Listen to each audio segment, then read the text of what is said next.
तो गाइस कैसे हैं आप सब लोग। शैंग्रीला के एपिसोड 15 के साथ हाजिर हूं। तो लास्ट एपिसोड के एंड पे हमने देखा था ब्रदर लीजुन जो होता है वहां पर बहुत ही बुरी तरह जख्मी होकर ऊपर से नीचे गिर जाता है, क्योंकि दूसरा लड़का जो होता है वो मिंग वो बड़ी आसानी से उसे हरा देता है। और उसके नीचे गिरने के बाद हमारा शिमो और उसके साथ साथ संजिन दोनों उसके पास खड़े होते हैं। तो लीजुन अपने मास्टर से कहता है कि मास्टर प्लीज मुझे माफ करना कि मैं यहाँ पर तुम्हारे लिए इस मैच को नहीं जीत पाया। तो मास्टर से कहता है कि तुमने यहाँ पर अपना बेस्ट दिया, लेकिन अफसोस कि तुम यहाँ पर नहीं जीत पाए। चलो कोई बात नहीं। और इसी के साथ ही अनाउंसर लड़की जो होती है उन लोगों से कहती है तो अब यहाँ पर राउंड 2 की बारी है। राउंड 2 के लिए यहाँ पर मेरे पास जो नाम निकला है वो जिन गैंग क्लब का निकला। और इसी के साथ सभी लोगों की नजरें वहां पर वैंग टियानहाओ के ऊपर होती है। तो वैंग टियानहाओ अपने नाम सुनने के बाद, क्योंकि वो अपनी तरफ से सिर्फ और सिर्फ अकेला ही होता है, इसी वजह से वो अरीना के ऊपर चला जाता है। और अरीना के ऊपर जाकर वो खड़ा हो जाता है और सभी लोग उसकी तरफ देख रहे होते हैं कि अब वो यहाँ पर कौन से मार्शल क्लब को चैलेंज करने के लिए दावत देगा। क्योंकि यहाँ पर जितने मार्शल क्लब है अगर वो किसी को भी चैलेंज करने का कहेगा तो वो सभी लोग यहाँ पर उससे हारने ही तो वाले हैं। तो इसी के साथ ही वो सभी लोग सोच रहे होते हैं कि अब यहाँ पर क्या करेगा। सभी लोग वहां पर अजीब अजीब सी बातें कर रहे होते हैं। कोई कहता है कि यहाँ का नंबर 1 डिसाइपल है, कोई कहता है कि सभी लोगों को यहाँ पर पहले सरेंडर कर देना चाहिए क्योंकि यहाँ पर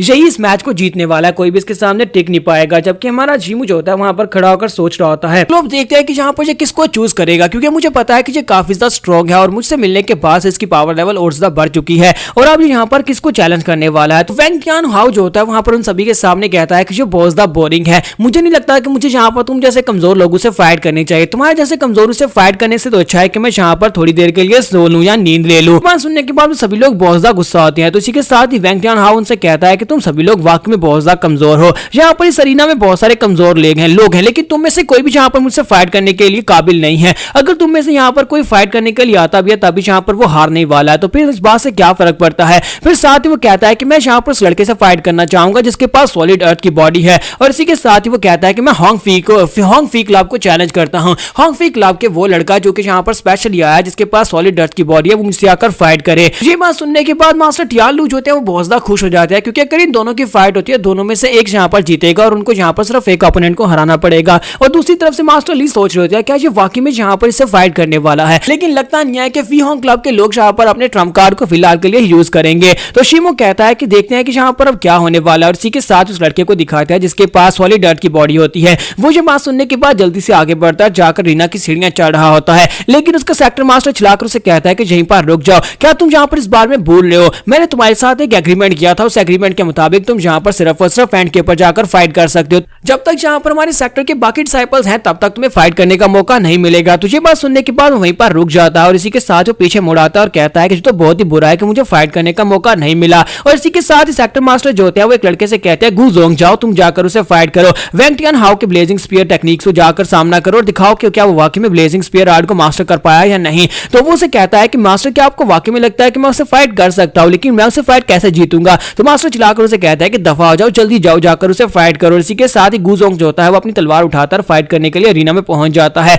तो जब वहां पर अरीना में आता है तो अनाउंसर कहते हैं तो हम लोग यहाँ पर अपने राउंड 2 को स्टार्ट करते हैं। एक तरफ से फी होंग सेक्टर का यंग मास्टर गुजोंग है, जबकि दूसरी तरफ से यहाँ पर वैंग फैमिली का यंग मास्टर है वैंग हाओटियान। यहाँ पर इन दोनों में से फाइट को कौन जीतने वाला है। वैंग टियानहाओ जो होता है वो गुजोंग से कहता है कि मैं यहाँ पर तुमसे फाइट नहीं करना चाहता, क्योंकि मैं यहाँ पर जिसे फाइट करना चाहता हूँ वो दूसरा लड़का है। तो वो उसे कहता है कि तुम्हें क्या लगता है कि हम लोग यहाँ पर इतनी आसानी से उससे तुम्हारी फाइट होने देंगे। वो हमारा ट्रम्प कार्ड है और सिर्फ और सिर्फ फैन के ऊपर ही फाइट करेगा। अगर तुम्हें उससे फाइट करनी है तो पहले मुझे हराना होगा। वो जल्दी से ऊपर की तरफ जंप करता है और अटैक करने के लिए रेडी होता है और हवा में जाने के बाद अपनी तलवार को यूज करते बहुत सारे एनर्जी स्लैशेस लगाता है। तो हमारा वैंग टियानहाओ जो होता है वहां पर नीचे खड़ा होता है, सारी एनर्जी स्लैशेस उसकी तरफ आगे बढ़ती है और इसी के साथ वो अपने बाले को वहां पर घुमाता है और एक शील्ड बना लेता है और बाले के साथ उसकी सारी एनर्जी स्लैशेस जो होती हैं वो टकराकर वहीं पर डिस्ट्रॉय हो जाती हैं। और इस बात से गुजोंग काफी ज्यादा हैरान होता है और इसी के साथ ही वैंग टियानहाओ अब अपनी चाल चलता है। वो अपने बाले को सामने की तरफ करता है, सिर्फ सीधा उसके चेहरे की तरफ, उसके चेहरे के करीब लाकर उसे वहीं पर रोक देता है और उसे कहता है कि दफा हो जाओ, तुम यहाँ पर मुझसे फाइट करने के लायक नहीं हो, अगर तुम यहीं पर रहे तो फिर मारे जाओगे।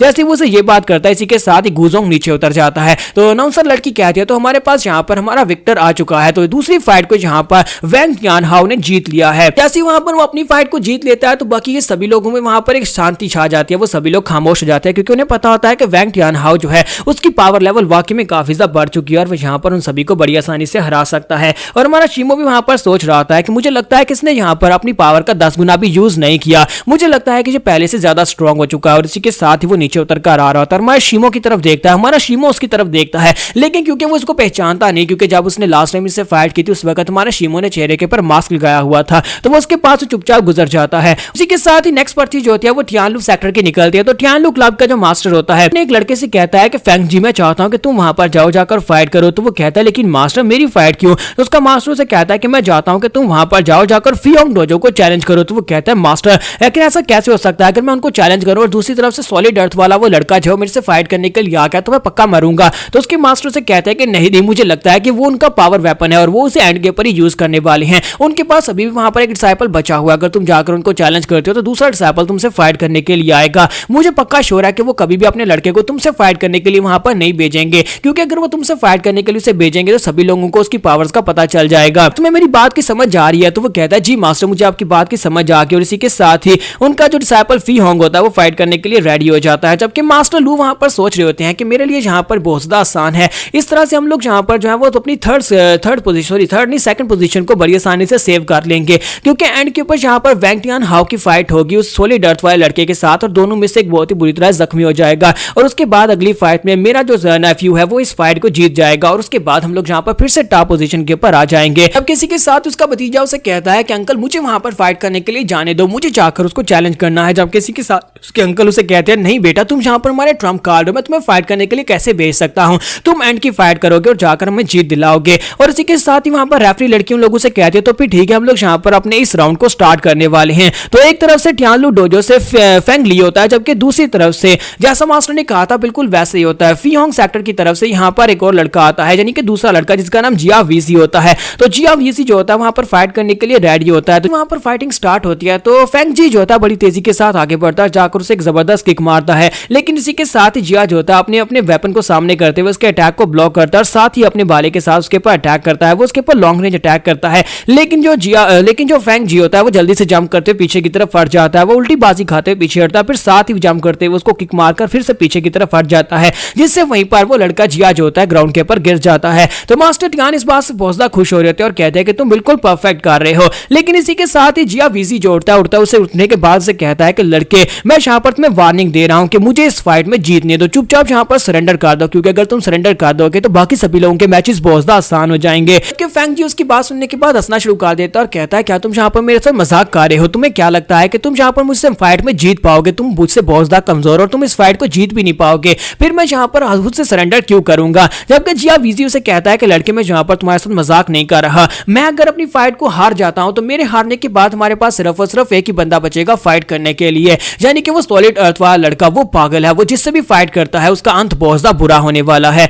लेकिन हमारा फेंग जो होता है उसकी बात को इग्नोर करते हुए उसके ऊपर अटैक करने के लिए आगे बढ़ता है और कहता है कि अपनी बकवास बंद करो, मुझे यहाँ पर तुम्हारी किसी बात के ऊपर भरोसा नहीं है। और वो उसे जबरदस्त किक मारता है। जब उसे किक मारता है तो उसके हाथ में जो स्टिक होती है वो स्टिक जो होती है वो नानचक्कू बन जाती है, यानी कि उसके अंदर उसने जंजीर लगाई होती है और उसके 3 पार्ट्स होते हैं और एक पार्ट के साथ वो उसके मुंह पर जबरदस्त अटैक करता है, जिससे हमारा फेंग जो होता है पीछे की तरफ हट जाता है। और वो फिर से चिल्लाकर उसे कहता है कि मैं यहाँ पर तुम्हारे सामने ब्लफ नहीं कर रहा, मैं यहाँ पर तुम सभी लोगों को ये वार्निंग देना चाहता हूँ कि अगर मैं यहाँ पर इस फाइट को हार जाता हूँ तो उसके बाद उसकी बारी आएगी, और अगर उसकी बारी आ गई तो तुम में से किसी की बारी नहीं आ पाएगी, क्योंकि तुम में से कोई यहाँ पर खड़े होने के लायक नहीं बचेगा। यहाँ पर हम लोग अपनी एपिसोड 15 का एंड करेंगे। तो यहाँ पर इन लोगों ने उस सॉलिड अर्थ वाले लड़के की हाइप को तो कुछ ज्यादा ही बढ़ा दिया है। तो क्या वाकई में उसकी हाइप इतनी ज्यादा होने वाली है? क्या वाकई में वो यहाँ पर इतना ज्यादा स्ट्रॉन्ग है कि कोई भी उसके सामने टिक नहीं पाएगा? ये हमें नेक्स्ट एपिसोड में पता चल ही जाएगा। एपिसोड की एक्सप्लेनेशन अच्छी लगी हो तो कमेंट करके जरूर बताइएगा, वीडियो को लाइक करना मत भूलिएगा। Thank you.